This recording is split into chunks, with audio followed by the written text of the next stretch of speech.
Back in the book segment tonight, as promised, a report on why President Obama is often caught by surprise when bad things happen. I heard on the news about this story that Fast and Furious, where allegedly guns were being run into Mexico. Well, let me take the IRS situation first. I first learned about it from the same news reports that I think most people learned about this. The stunning news today: for almost 5 years, President Obama had no idea the U.S. was tapping the personal cell phone of German Chancellor Angela Merkel and 35 other world leaders.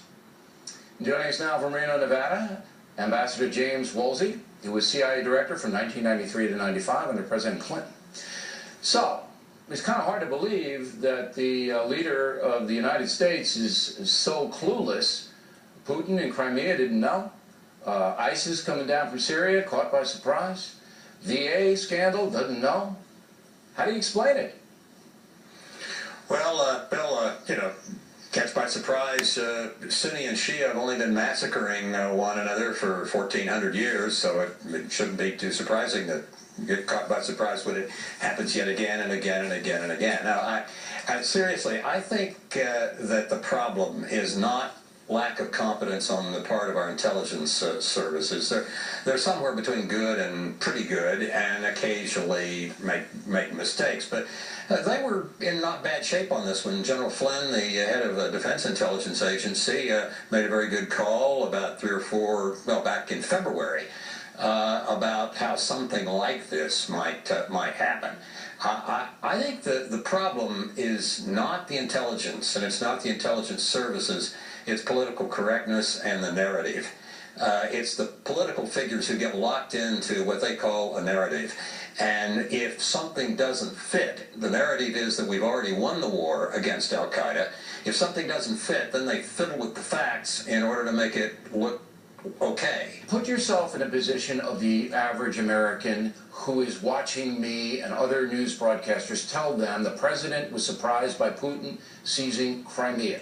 The president was surprised that the VA wasn't seeing veterans the way they should. The president has no plan to confront the Al-Qaeda army coming down from Syria. No plan at all. Now, that looks like somebody screwing up, Mr. Ambassador. It's got to be one or the other. The intelligence isn't giving him the information, or it can't handle the information.